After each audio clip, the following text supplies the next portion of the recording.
Bueno, bienvenidos a nuestra sesión hoy, Tu casa, tu mejor inversión. Hoy tengo el placer de presentarles a 3 profesionales que hacen un gran equipo en el mercado de bienes raíces. Y empezamos por Nora Insua. Nora es realtor con Forever Homes y lleva más de una década en el mercado de bienes raíces. Bienvenida, Nora. Gracias, Ángela, por darme la oportunidad de conocer a tu público y de decirle esta información que vamos a darle para mejorar sus inversiones en bienes raíces. Bueno, tenemos a Marta Gómez. Marta es abogada en su país natal, Colombia, y en este país tiene un Juris Doctor de la Universidad de Nova. Además es dueña de su propia compañía, MG American Title, y es la que nos va a hablar hoy de la casa de título o de la compañía de título. Gracias, Ángela. Gracias a todos por la invitación. Estoy muy contenta de estar aquí.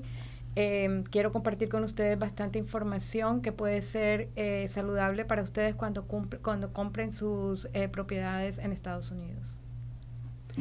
Y tenemos a Damaris Casanova. Damaris es parte del A-Team de Sunvest Mortgage y Damaris es especialista en préstamos hipotecarios y tiene una experiencia de más de 2 décadas. Hola, gracias. Bueno, ya sabemos que Ángela y yo somos un equipo, entonces gracias por tenerme aquí. Hoy que tenemos mucha información entre chicas, vamos a estar hablando de todo lo que tiene que saber para poder invertir en una propiedad. Bueno, yo soy Ángela Hoyos del A-Team con Sunvest Mortgage Group y también soy prestamista hipotecario con muchísimos años de experiencia. Bueno, entonces hoy vamos a empezar el primer segmento. Vamos a saber cómo está el mercado y para eso te quiero preguntar a ti, Nora. En pocas palabras, cuéntanos cómo está el mercado inmobiliario ahora mismo. ¿Está caliente? ¿Está tranquilo? En mi opinión, la gente está atemorizada y le tiene un poco de miedo a los intereses, pero también mi sugerencia es que no hay un momento ideal para comprar una casa. El momento ideal es para pagar cada mes y es más factible que pagues por tu propia casa que no por la renta eternamente. Perfecto. Entonces, bueno, ya dijiste, te quería preguntar cuál es el mejor momento para comprar. No existe. Entonces no es hoy. Es hoy. Ese es hoy. Definitivamente tienes que pagar donde vivir, entonces pon tu dinero a valer por ti. Así es. Hay otra pregunta que nos hacen muchísimo.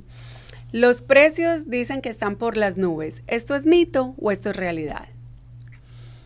Esto es una realidad. Sí, los precios están altos, pero es la fortuna de vivir en un estado donde tenemos un verano eterno. Entonces, por eso en la Florida somos un lugar codiciado. Así que, nada, a pagar el precio. Perfecto. Bueno, Damaris, ahora te quiero preguntar, con este mercado, ¿qué está pasando con los préstamos? ¿Todavía la gente está calificando? Mira, tenemos tantas opciones en este momento para primeros compradores. También tenemos muchos clientes inversionistas que tenemos unos planes fabulosos para las personas que quieren comprar, para las personas que también no declaran sus ingresos, los que trabajan por cuenta propia y los que no tienen down payment. Tenemos un programa con el 100%, entonces sí hay oportunidad para comprar. El que quiere lo puede hacer posible. Así es. Bueno, y Marta, explícanos un poquito que para la gente es un poco confuso. ¿Cuál es la diferencia entre el prestamista y la compañía de título? Ángela, la diferencia entre el prestamista y la compañía de títulos es la siguiente. El prestamista es quien se encarga de proveer los dineros necesarios para pagar la deuda, para pagar la propiedad. Y la compañía de títulos, nosotros lo que hacemos es hacer el estudio de títulos para que la propiedad sea transferida al nuevo comprador de una manera limpia y que el título pase a su nuevo comprador sin ningún problema legal. Perfecto. Bueno, Nora, esto es muy importante y nos preguntan mucho. ¿Qué es lo primero que debería de hacer alguien antes de empezar a buscar casa? De nuevo, cada quien tiene su opinión y esta es la mía. Para mí, el primer paso es calificar a mi cliente. Yo lo refiero a mi lender y con su experiencia ella le puede dar los pasos a seguir para calificar en este momento o qué tiene que hacer para calificar en un futuro para su préstamo. Bueno, Damaris, explícanos qué significa calificar, porque se escucha mucho, tienes que precalificarte primero. Explícales un poco. Mira, yo a veces lo digo que es como una radiografía financiera. Si uno va al médico y te partiste un hueso, lo primero que hacen es hacerte una radiografía, a ver dónde está la fractura y qué es lo que necesitas, ¿verdad? Entonces, la precalificación es como una radiografía porque te enseña, te muestra la realidad de esa persona y cuál es su capacidad de endeudamiento, que es lo más importante para los bancos, y si esa persona va a poder devolverle el dinero al banco que está pidiendo prestado. Entonces, la calificación es básicamente ver los ingresos de la persona, el crédito de la persona y cuánto dinero tiene ahorrado para que pueda comprar la casa. Entonces, eso es algo muy importante para los realtors, porque así ya ellos saben, ok, esta persona califica para X cantidad de dinero y le busca una propiedad dentro de ese presupuesto. Perfecto, muy claro, porque la gente piensa, ok, quiero comprar una casa, empiezan con la idea, quiero comprar una casa. Normalmente la persona que primero contactan es al realtor, que es el que vende las casas.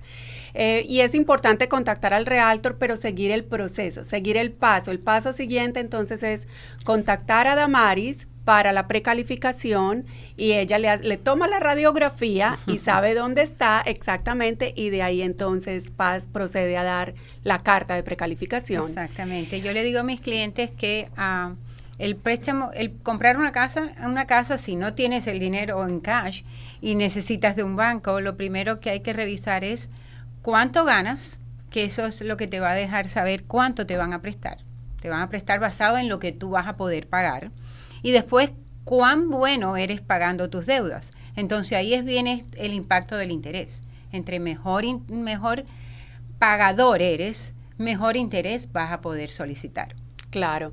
Entonces, para recapitular, el cliente llega donde Nora lo refiere a Damaris le hace la precalificación, le da la carta y luego el cliente regresa donde Nora y ahí empiezas tu proceso de buscarle propiedades. ¿Estoy correcto? Ahí empezamos. Ok.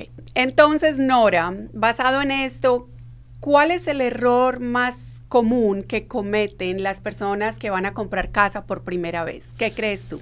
Bueno, el número 1 es escuchar a las personas que no están capacitadas para dar información de real estate.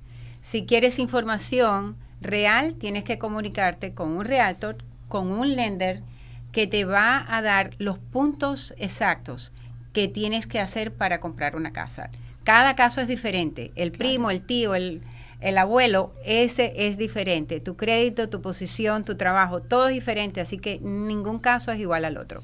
Entonces tú dirías que el error que cometen es escuchar a las personas incorrectas. Exactamente. Y si es una persona negativa, te va a decir, no compres, no es el momento para comprar.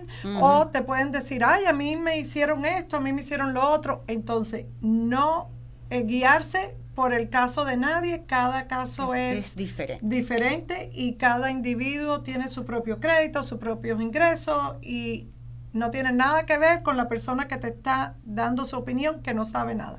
Por eso es que importante. sabe un poquito, pero de otra cosa.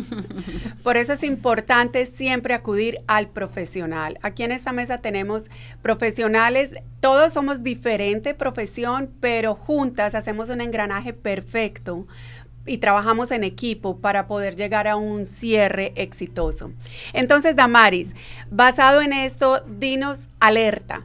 ¿Qué cosas no debe hacer una persona mientras está en un proceso de aprobación para comprar una casa? Bueno, definitivamente si está en un proceso para que quiere calificar y su sueño es de que este año quiere comprar su casa, tiene que no endeudarse, no tratar de no adquirir nuevas deudas, no ir y comprar un carro primero, por ejemplo, esperar hasta que salga de la preaprobación. No dejar el trabajo. Muchas personas cambian de trabajo cuando están en el proceso. Eso es un error. Y simplemente no prestar su crédito a otra persona también. Y yo diría que no cambien nada de su situación actual hasta que no hablen y conmigo, por ejemplo, o contigo, para que entonces le podamos decir qué es lo que tienen que hacer y seguir los pasos que uno les da. Perfecto. Dame un ejemplo. Alguien, por ejemplo, trabaja para una empresa y le pagan con W2, le sacan los taxes y dice, no, pero es que yo creé mi propia compañía y voy a ganar mucho más. Bueno, ¿Califica? ahí el problema es que si una persona cambia de ser empleado a tener su propio negocio, tiene que esperar 2 años, 2 taxes consecutivos para que pueda volver a poder comprar casa. O estamos en el medio de los trámites, lo precalificaste con cierto empleo y la persona deja su trabajo. Eso es un problema, Claro. porque el trabajo se verifica hasta el día del cierre. Entonces, no endeudarse, no firmar, prestarle su crédito a nadie, no gastar el dinero que tiene en el banco y definitivamente no cambiar su trabajo. Yo diría Claro. que esos son clave. Claro. Ok, bueno, vamos al próximo segmento que es la parte de documentos y el proceso legal. Para eso entonces, Marta, ¿qué documentos son indispensables para una compra-venta de propiedad? Ok, para la compraventa de una propiedad hay varios documentos que se tienen que tener en cuenta. Uno de ellos es, por supuesto, el contrato de compraventa que esté firmado por todas las partes. También tenemos, ya cuando el contrato entra a la compañía de títulos, el Title Commitment, que es el estudio de títulos que nosotros hacemos para verificar que la propiedad cuáles son los problemas legales que tiene la propiedad en ese momento y que se deben se deben limpiar antes del closing. También tenemos el mortgage, que es la hipoteca, el note, que es el pagaré, en donde la persona asume una deuda con el banco, y la póliza de título de seguro, que es la que le garantiza que no hay ningún problema legal después del closing. A mí me gustaría llamar un poco la atención en un caso que nosotros tuvimos y para explicar un poco lo que significan los documentos. Nosotros cuando hacemos el estudio de títulos recientemente hubo un caso que tuvimos en donde el seller había pagado, el vendedor había pagado, tenía 2 hipotecas, había pagado la segunda hipoteca, pero el lender, el banco, no le había hecho el release, la satisfacción del mortgage. Entonces, cuando nosotros hicimos el estudio de títulos aparecía a pesar de que él ya había hecho el pago. Y cuando revisamos los documentos con el vendedor fue al banco, pudimos aclarar eso y definitivamente obtuvimos la satisfacción de la hipoteca antes del cierre. Entonces son cosas que el vendedor no sabía y que solamente lo descubrimos cuando hicimos el estudio de títulos. Entonces eso es un ejemplo de las cosas que pueden pasar y por eso es importante acudir a la compañía de títulos para que te ayude en el estudio de títulos. Muy importante. Bueno, esa era mi siguiente pregunta. ¿Qué tan importante es revisar el historial legal de la propiedad? Yo creo que nos acabaste de aclarar un poco esto. Nosotros tuvimos un caso donde hace poco, donde una de las propiedades estaba paga completamente y la gente vivía en otro país, era un extranjero. Y cuando estábamos trabajando en el refinanciamiento para sacarle el equity a la casa, Marta encontró en el título que hace muchos años habían dejado unas palmeras que habían cortado y le pusieron un lien a la propiedad y el cliente no tenía ni idea. El lien cuéntales un poquito, ¿no? Fue bajito, cuéntales un poquito de ese caso, Marta. Ok, hay que tener en cuenta que cuando las personas reciben cartas de la ciudad, tienen que tener cuidado cuando les están diciendo que tienen que hacer unas modificaciones o que tienen que cumplir con lo que se llama los code enforcement, o sea, las cosas que tienen que cumplir de la legislación de la ciudad. En este caso ellos habían recibido la carta, parece ser, no estoy segura si había llegado a la dirección correcta o lo que fuera. En todo caso, hubo una imposición de unas sanciones bien altas. Eran como 150 por día. 250 por día, o sea que el monto era casi $90,000 para el momento en que íbamos a hacer el cierre. En este momento están en la negociación con la ciudad. Las ciudades, ellas normalmente negocian con los vendedores hasta que los ponen al día y la idea es cerrar, pero ese tipo de cosas, eso apareció precisamente cuando nosotros hicimos el title, la búsqueda del título, y apareció ese problema en la propiedad, y la idea es que no podemos seguir con el cierre porque el banco no va a querer tener una propiedad con ese problema legal. Entonces toca solucionarlo antes de que cerremos. Bueno, entonces tenemos, cuando alguien quiere comprar la casa, para recapitular, llaman a Nora, Nora les pasa a Damaris, el cliente se precalifica, Nora les encuentra la propiedad y entonces empezamos el proceso del contrato. Entramos en contrato y normalmente en un contrato de compraventa hay un depósito. El depósito lo llaman el escrow y eso va a la compañía de título. Ahora, ahí entonces entra Marta en el juego. Marta, la gente quiere saber a dónde va ese dinero. ¿Quién guarda ese dinero? El dinero del escrow va a una cuenta de depósito que nosotros tenemos en la compañía de títulos, que es separada de la cuenta administrativa, de la cuenta operativa de la compañía. Esa cuenta maneja todos los recursos de cada closing. Es una cuenta totalmente separada, es una cuenta que es vigilada. Nosotros tenemos que hacer unos reportes trimestrales y mensuales acerca de la reconciliación de esa cuenta. Entonces, siempre todo el dinero que entra a la compañía de títulos tiene que salir para cada closing. Eso es lo que se llama el escrow. Entonces ahí va ese dinero que está totalmente asegurado y que se va a utilizar al momento del closing para pagar la totalidad de la propiedad.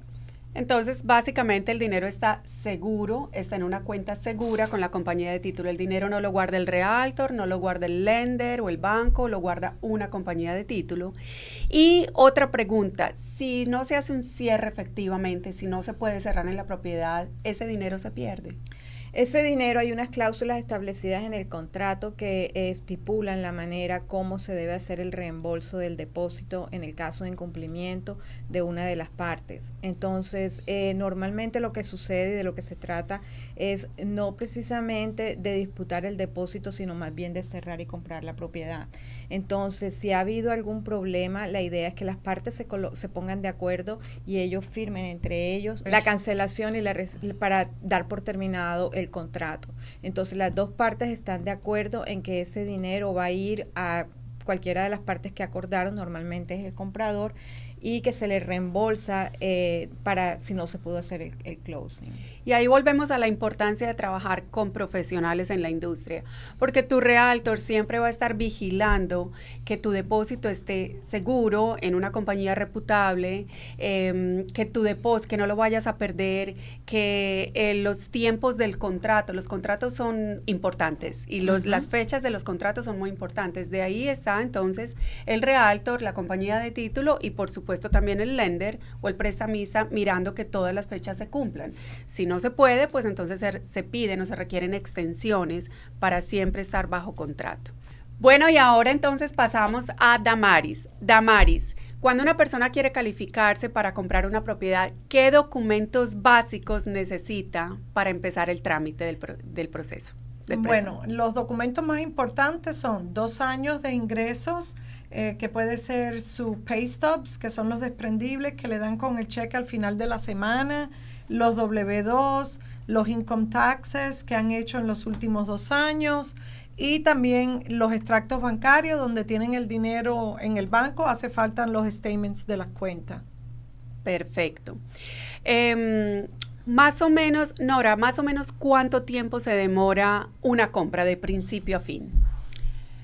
Una compra puede demorar 30 días. Hemos cerrado, Damaris y yo hemos cerrado en 20 días, pero regularmente unos 30 días. Y como decías antes, lo más importante es seguir los tiempos. ¿Cuántos días para el depósito? ¿Cuántos días de inspección? ¿Cuántos días para el loan commitment? Esos días son los fundamentales para seguir y que tu cliente no pierda el depósito. Normalmente en 30 días estamos entregando la llave y celebrando que tiene su nueva casa. Qué bueno, qué rico. Bueno, entonces ahora nos vamos con las alertas, errores y te quería preguntar, Nora, en este caso como realtor, ¿cuáles son los errores más comunes que cometen los vendedores? De nuevo, el vendedor... Cuando alguien te contacta a ti y te dice, Nora, tú eres realtor, quiero que me vendas mi casa. El error primero es no seguir la orientación del realtor, que hace un estudio de mercado, le da un aproximado de su precio al listar y el vendedor se empeña en que su casa vale más. Ahí normalmente perdemos tiempo, pero tenemos que hacer el seguir, como dicen, el que paga manda. Entonces seguimos su ritmo, ponemos la casa en el mercado al precio que él quiere venderla, pero normalmente perdemos tiempo. Para mí el error es no dejarse guiar por las personas que están capacitadas para hacer el trabajo rápido, fácil y seguro. Así es. En muchas ocasiones la gente piensa que pueden vender por ellos mismos, que no necesitan un realtor. Uh-huh. ¿Qué crees tú de eso? Bueno, que zapatero a sus zapatos, que hay que dejarse guiar de nuevo por las personas que tienen la capacidad y la experiencia para hacer el trabajo bien hecho. Y es cierto, yo pienso que los realtors tienen un alcance muy grande para compradores porque pues tienen un sistema por el cual pagan muchísimo para tener acceso a todas las propiedades y a todos los compradores y a otros realtors. Aparte de eso, es importante siempre ir con un profesional que te guía, como decía Nora, que te va a hacer recomendaciones, que te va a hacer un contrato, que va a seguir las leyes, que conoce, que ha estudiado, que tiene la experiencia. Así que siempre les recomiendo contactar al realtor para vender. Exacto. Es igual que un médico. Si a ti te hace falta una operación, tú dices, yo mismo me voy a hacer la operación. No, tú vas a una persona que tiene la experiencia, que está calificado para hacerte la operación. Y lo mismo pasa cuando quieres vender tu casa o quieres comprar casa. Uh-huh. Es mejor usar los servicios de un realtor para vender y para comprar, porque muchas cosas pueden pasar. Sin duda.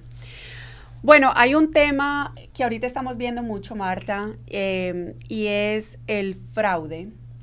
Cuéntanos cómo evitar fraudes inmobiliarios. Ok, Ángela, cuando hablamos de fraudes podemos mirarlos de diferentes puntos de vista. Uno de ellos puede ser lo que es de parte del seller, que el seller no sea la persona que sea la dueña de la propiedad, lo que se llama el seller impersonation. Y eso, nosotros lo que trabajamos en eso, y la parte más importante, y ahí viene lo que estábamos hablando de la importancia de tener un realtor y de que el realtor conozca a su cliente. Porque cuando tenemos el vendedor tenemos que saber quién es, que efectivamente sí se conozca que era la persona que vivía en la casa. El realtor normalmente conoce esa historia y esa es la relación que nosotros tenemos muy, muy cercana con el realtor para entender efectivamente de dónde viene el seller, que el seller sí es el dueño de la propiedad. Nosotros tenemos adicionalmente con nuestro underwriter unas verificaciones adicionales que se hacen que se hace un match confrontando con los documentos de identidad, de identificación de las personas para determinar que efectivamente el seller sí es el seller que se está presentando a la mesa de cierre. Hemos tenido casos, por ejemplo, tuvimos un caso en South Africa, en Australia, o sea, vendedores que están en otros países que si bien no fueron fraudes, sí definitivamente tuvimos que hacer unos procesos adicionales para poder determinar, tuvimos un caso así, para poder determinar que efectivamente el seller sí era la persona que estaba firmando, porque no tenía unas conexiones muy cercanas aquí en Estados Unidos, pero se pudo establecer de diferentes formas que efectivamente sí, con affidavits, con diferentes maneras pudimos establecer que efectivamente esas personas sí eran los dueños de la casa. El otro fraude que nosotros comúnmente vemos en la compañía de títulos es lo que tiene que ver con los wire transfer, cuando lo que estábamos hablando del depósito y el dinero al final para cerrar. Lo importante es que siempre se comuniquen con la compañía de títulos para verificar las wire instructions, las instrucciones para hacer la transferencia bancaria. Y nosotros tenemos adicionalmente otros mecanismos para evitar esa situación. Nosotros tuvimos un caso en donde efectivamente le enviaron un email a uno de los compradores y el comprador diciendo que tenía que mandar el dinero a cierto banco y eso no era el banco de nosotros. Entonces, gracias a todos los mecanismos que nosotros usamos para poder evitar que se ocasione ese fraude, entonces pudimos evitarlo y efectivamente nada sucedió. Pero es importante escuchar y nosotros lo hacemos desde que recibimos el contrato. Apenas recibimos el contrato y nos hablan del depósito, la primera comunicación es educar al cliente y decirle al cliente, no puedes hacer ninguna transferencia hasta que tú no hables con nosotros y confirmes tanto el monto como la información de la cuenta de nosotros. Entonces, para entender mejor, el cliente tiene que hacer el depósito que hablábamos del contrato, tiene que mandar $10,000 a la compañía de título. La compañía de título le manda unas instrucciones para hacer la transferencia. Entonces, ¿qué señales podrían alertarnos para evitar un fraude? Porque es lo una más de las importante cosas es que la comunicación sea directamente entre el comprador y la compañía de títulos sin intervenciones. ¿Por qué? Porque cuando hay esa transferencia de las instrucciones para hacer la transferencia del dinero, eso se va yendo de email a email y ahí es cuando puede suceder esas cosas. En cambio, si nosotros tenemos una comunicación directa con el comprador, apenas recibimos el contrato, enseguida llamamos al comprador, esta es nuestra cuenta, nadie más te va a llamar, estas son las únicas instrucciones, vamos a verificarlas y las verificamos por teléfono y después de que hacemos eso es cuando entonces ellos hacen la transferencia, advirtiéndoles en todo caso que no pueden enviar ninguna otra transferencia hasta tanto no hablen con nosotros. O sea, es estar siempre encima del proceso. Le recomiendas al cliente siempre que llame por teléfono, que hable contigo, que verifique el número de la cuenta. Y eso es una cooperación que se hace no solamente con el comprador, es con los realtor también y con las personas que van a hacer el préstamo, porque nosotros tenemos que demostrarle al prestamista, o sea, al banco, a ustedes, que efectivamente el depósito llegó. De dónde viene el depósito se lo tenemos que probar al banco. Eso por un lado, y también por el lado de los realtor, porque con los realtor ellos también no tienen esa responsabilidad de tener que estar comprobando que las instrucciones son esas. Simplemente se comunican con nosotros y nosotros nos comunicamos con el cliente y se hace la transferencia directamente. Y yo digo que el cliente también tiene que darle seriedad a todo esto, porque a veces se incomodan, ay, tengo que llamar, ay, tengo que hacer esto, ay, esto otro. Entonces, yo pienso que el cliente también tiene que ser proactivo y estar en comunicación con todas las personas involucradas en la transacción, que es la compañía de título, el realtor, el mortgage broker. No es que si te llega un email y dice, mándame $10,000 a esta cuenta y cogen y lo mandan porque no quieren hacer ese paso extra de hacer una llamada telefónica. Yo pienso que el fraude se puede evitar con mejor comunicación del cliente hacia nosotros. En mi caso particularmente, yo sé que hoy electrónicamente la gente puede hacer la transferencia electrónica desde el teléfono. Yo le sugiero a mi cliente, vaya al banco, hágalo con un oficial en el banco, que te van a dar tu prueba de que ya mandaste este dinero y de ahí llamas a la compañía de título. Sé que hay formas más fáciles de hacerlo, pero a mí me parece que la seguridad no te roba tiempo. Sí, eso es importante, que cuando estén en el banco llamen a la compañía de títulos. Incluso el oficial del banco normalmente nos llama y verifica que efectivamente es un poco más seguro. Pero de todas maneras es siempre la comunicación con el cliente. Y yo digo que cuando uno les advierte, apenas recibimos el contrato, o sea, y lo hemos hecho con Nora, o sea, recibimos el contrato, llamamos al cliente y le decimos, ellos en ese momento es como advertirles del fraude. Y cuando yo les digo la palabra fraude, me dicen siempre, ¿cómo así? Le digo yo, sí, es posible que puedas recibir otra información de otras personas y entonces te pueden pedir que transfieras ese dinero a otro lado. Entonces es un poco la comunicación que tienen, como hablaba Damaris, es la comunicación que tienen que tener en todo momento con las personas que están involucradas en el proceso. Y es más común de lo que uno piensa. Y es como que uno dice, ay, eso no le va a pasar a mi cliente, eso no me va a pasar a mí, eso es un cuento que escuché, pero sí es verídico que le puede pasar a cualquier persona, porque a los clientes de nosotros eso le han tratado de robar la identidad y también le han tratado de hacer ese fraude. Eso es bien común y yo pienso que le deben de dar bastante seriedad a eso. Bueno, pues en conclusión, la comunicación es fundamental para una transacción exitosa. El cliente cuando llega a cualquiera de nosotros ya sabe que tiene un equipo de profesionales que lo va a respaldar, pero es importante que él sepa, usted como cliente tiene que saber, aunque la cara para la transacción sea la realtor, que fue la que te fue a mostrar la casa, hay mucha gente detrás en equipo, trabajando juntos para llegar a un cierre exitoso. Así que es muy importante la comunicación. Bueno, Damaris, ahora te quiero preguntar rapidito, ¿cuáles son, dame algunos consejos, dales algunos consejos para tener un buen crédito? Bueno, el consejo número 1 para tener buen crédito es pagar las cuentas a tiempo o antes de la fecha que están due, que tienes que pagar. Digamos, si tienes una tarjeta de crédito y te dan hasta el 18 de marzo para pagar, no esperes hasta el 17 ni el mismo 18. Porque si pagas el día 10, eso te va a ayudar con tu puntaje. Entonces, yo pienso que para tener buen crédito es...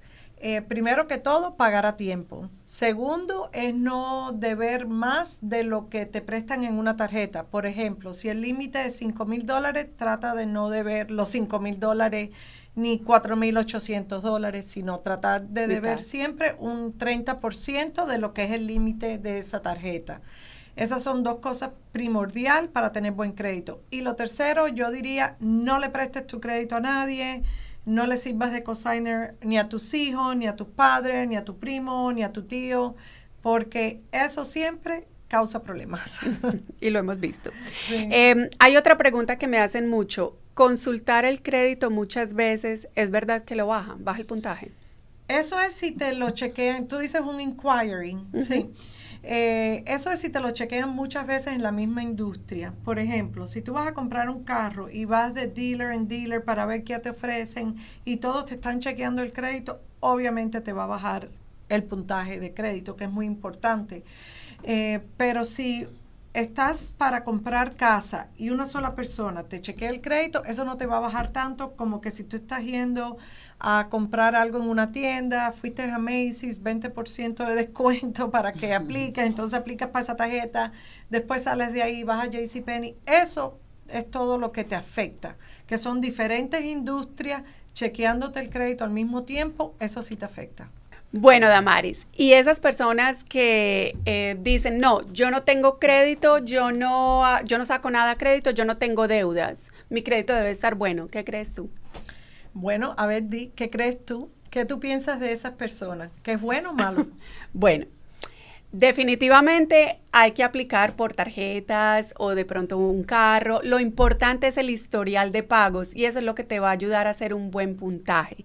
Entonces, sí hay que tener una o dos tarjetas, es importante. No quiere decir estar endeudado. Puedes tener una tarjeta con un límite de $2,000 y pagar cada mes lo que se usa y nunca pagar intereses. Pero mover el crédito es importante para tener un puntaje. Yo digo, tienes que construir la confianza, porque si no tienes deudas, el banco no sabe si eres una persona confiable. Si pagas bien o no. Exacto, no vas a ver cómo tú te vas a manejar el día que tengas una deuda de casa y tengas que pagar. Entonces, yo sí creo que es importante ir construyendo el crédito, pero no endeudarse. Correcto. No pienso que la persona se debe de endeudar. Es muy fácil caer en esa trampa de que quiero lo último, entonces lo voy a poner en una tarjeta de crédito. No estamos hablando de eso. Bueno, Damaris, tenemos otra pregunta acerca del dinero. Me dicen, necesito mucho dinero para comprar casa. Todo depende de la situación de cada persona. Y hay un programa para cada persona. No todo el mundo cabe en la misma caja. Tú sabes, tenemos un programa para las personas que pueden documentar sus ingresos, que tienen un trabajo estable, pueden comprar con menos down payment o menos cuota inicial que una persona que no tiene cómo demostrar sus ingresos. Entonces, si es un primer comprador, hay ayudas hoy en día para los primeros compradores. Entonces, no necesitas mucho dinero para comprar, pero sí necesitas saber cuánto y en qué cajón te podemos poner a ti. Y no necesitas saberlo todo, lo que necesitas saber es a quién llamar y preguntar. Bueno, alguien me dice, si mi crédito no es perfecto, ¿todavía tengo oportunidad? Tenemos también muchos programas y digamos que si hay una persona que definitivamente el crédito está que ahora no puede comprar, nosotros los vamos a ayudar a cómo ir mejorándole, le vamos a dar sugerencias y le vamos a dar consejos prácticos para que en 2 o 3 meses ya el puntaje esté donde tiene que estar. Y otra pregunta acerca de los préstamos, ¿qué es más importante, el ingreso o el crédito? Bueno, esos van de las manos. Es como que yo te pregunte, ¿qué es más importante, el pie izquierdo o el derecho? Porque Esos van de los pies. Los dos los necesitas para caminar. Entonces, para que el préstamo camine, necesitas tener las dos cosas. Lo que si una pata está débil, la otra tiene que estar fuerte. Muy bien. ¿Y cuánto más o menos tarda en aprobarse un préstamo? Bueno, ya dijimos que podemos cerrar como en 30 días, pero el préstamo como tal, ¿cuánto toma? Ok, son varias etapas de un préstamo. La primera etapa, la precalificación, normalmente se demora 24 a 48 horas desde que el cliente manda todos los documentos completos. Okay. Después que encuentra la casa y ya estamos bajo contrato, empezamos lo que se llama la aprobación inicial. Eso se puede demorar 5 días para que el banco apruebe el préstamo y nos pidan las diferentes condiciones que faltan, documentos, te faltó esto, te faltó lo otro, eso. Eso puede ser 5 días para recibir esa aprobación. Cuando se ordena el appraisal, la evaluación de la propiedad, esos son 7 días desde que se ordena, se puede demorar 7 días. Y entonces, todo el trámite dura 30 días, pero para que te aprueben el préstamo inicialmente puede ser 5 días. Ok, perfecto, son 5 días, la gente sabe cómo va. Bueno, Marta, tenemos otra pregunta. ¿Qué impuestos se pagan al comprar o al vender? Eso es un tema importante de tener en cuenta. Los vendedores pagan los documentary stamps que están establecidos por una regla que establece el gobierno y los compradores pagan unos taxes también para el mortgage, la hipoteca, si están cogiendo financiación. Perfecto, entonces lo que estabas hablando de cuando cuando alguien va a vender una casa, tiene que pagar algo que son los documentary stamps, algo así dijiste. ¿Eso siempre lo va a pagar el vendedor? Siempre, eso está establecido en el contrato. En el contrato, en la Florida nosotros tenemos un contrato que fue aprobado por el Florida Bar y que normalmente se usa para todas las transacciones.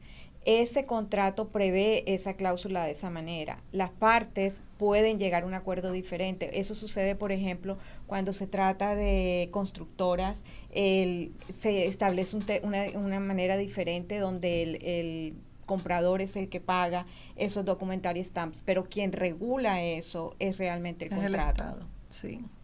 Perfecto. Entonces, tanto los compradores como los vendedores también tienen gastos de cierre, que a veces uno va a vender la casa y no sabe que tiene.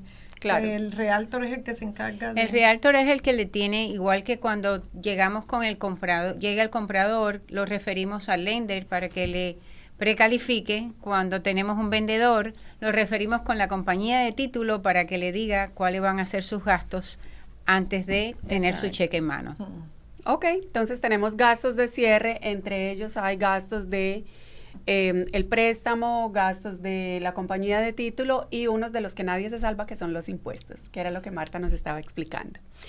Bueno, perfecto, entonces vamos al próximo segmento, que es de inversión y tendencias.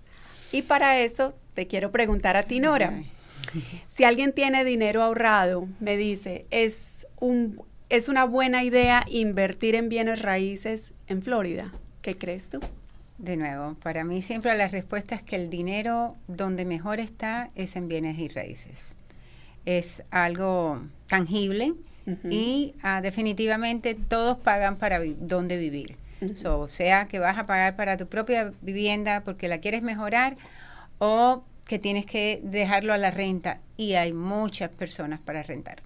Sí. De verdad. Bueno, Florida es un estado donde todo el mundo, no todo el mundo, pero mucha gente quiere venir a vivir. Sí. Nosotros vivimos en un lugar hermoso donde la gente viene a vacacionar, entonces yo digo que somos muy bendecidas de vivir en un paraíso. Anteriormente la Florida era muy vista como para eso, para que las personas venían a retirarse, y sobre todo West Palm. Ya no, ya somos un lugar elegido para vivir y para vacacionar. Hoy día comprar para rentar, para short term rentals es ideal. Perfecto, entonces sigue siendo una buena inversión en este momento. No, y para añadir a lo que estaba diciendo Nora, ahora muchas corporaciones de otros estados están viniendo a invertir aquí a la Florida, trayendo sus compañías, entonces eso quiere decir que está trayendo a sus empleados, a sus trabajadores que también necesitan a dónde vivir. Yo creo que la Florida ahora, lo que nos faltaba era un poquito de frío y este año lo hemos tenido. 2 días, sí. Pero bueno. No, por eso también quisimos nombrar esta sección, tu casa es tu mejor inversión. Porque lo es. Lo es. Te saca de cualquier apuro. Sí. Bueno, entonces, Nora, en este momento, ¿qué es mejor? ¿Comprar para rentar o comprar para revender? Porque en el pasado escuchábamos mucho el flip. Yo compro una casa, la remodelo y la vendo. O la compro y la rento. ¿Qué crees tú? A ver, de nuevo, cada quien tiene sus gustos. Yo soy de las que digo que las casas no se venden, que las casas, tú tienes tu dinero ahí para que se multiplique y alguien más pague la deuda. La rentas, esta persona está pagando la deuda por ti y a la hora de recoger tu dinero vas a recoger el multiplicado porque tú nunca pagaste esa deuda, la pagó alguien más. Perfecto. Muy bueno. Muy bien. Súper. Bueno, hay una pregunta que la gente siempre se hace. ¿Qué crees tú? ¿Una cocina bonita, renovada, vende más rápido? ¿O cuáles son los detalles que enamoran a las personas para comprar? A mi cliente yo le digo que se enfoque en pies cuadrados bajo techo, en features que sean de nuevo tangibles, que tenga un garaje, es mejor que tenga una cocina bonita, que tenga un location, pero además location en futuro, porque hoy estamos viendo zonas que van repoblándose y ayer no eran la ideal y hoy día estamos viendo que sí, que la ubicación va cambiando y podemos mirar a futuro. Entonces, para eso de nuevo está el Realtor. Esta es la persona que te va a decir cuál es la tendencia, cuál es la orientación que lleva cada zona, pero sí se ve mejorando, cuál se ve mejorando, cuál no.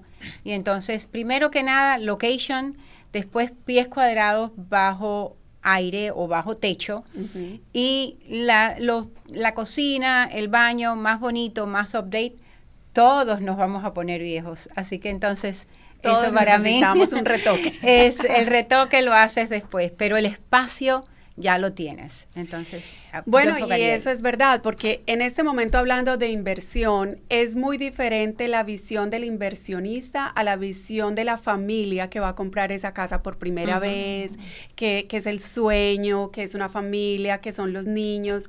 Normalmente cuando las personas no tienen la visión de inversionista, pues miran otras cosas que no son tan importantes como estas. La cocina bonita, o la pintura de la casa está muy fea, o no la quieren porque, qué sé yo, porque los colores no le gustaron, porque la baldosa no le gustó. Esas son cosas que se pueden cambiar. Mientras que, como decía Nora, location. La ubicación no se puede cambiar. La casa está donde está. Pies cuadrados, la amplitud, el layout de la casa, eso no se puede cambiar. Y pues bueno, el área definitivamente. Gracias, Nora. Perfecto. Bueno, Marta, ¿qué consejo le darías tú a alguien que quiere comprar casa hoy? Ok, el consejo que le daría es que se asesore de personas que lo puedan ayudar profesionalmente durante este proceso. Es un proceso distinto y es un proceso especial que necesita el asesoramiento de personas como ustedes, como Nora y de la compañía de títulos, y que siempre hagan estudio de títulos. Bueno, Nora, ¿qué le dirías a una persona que quiere comprar su casa hoy? Lo primero que le diríamos es que tiene que asesorarse con las personas calificadas y preparadas para dar ese paso. Si se asesora con un realtor, con un lender, con una compañía de título, eso lo va a llevar a dar pasos seguros y exitosos en su compra. Muy bien. Bueno, Damaris, ¿qué consejo le darías tú a una persona que quiere comprar casa hoy? Yo les daría el consejo primordial: no tengan miedo, sean valientes, que el que no arriesga no gana. Y tu casa es definitivamente tu mejor inversión y no te vas a arrepentir. Perfecto. ¿Qué tú dirías? A ver. Yo diría que felicitaciones, porque todo empieza por las ganas de comprar, por una visión, y si lo puedes pensar, lo puedes desarrollar. Asesórate y seguramente tu casa va a ser tu mejor inversión. Bueno, recuerden que comprar casa es un trabajo de equipo, es tu mejor inversión, tal vez la inversión más grande que vas a tener en la vida, así que no lo dejes en manos de cualquiera, ponlo en manos de un equipo que te va a ayudar a lograr ese sueño. Y sí se puede. Aquí les vamos a dejar toda la información donde nos pueden contactar: a Nora Insua, la Realtor, Damaris, la Lender, o la prestamista Marta Gómez, la compañía de título. Si estás pensando en comprar, entonces sencillamente coméntanos listo y te enviaremos toda la información necesaria requerida para empezar el proceso. Comprar tu casa es tu mejor inversión.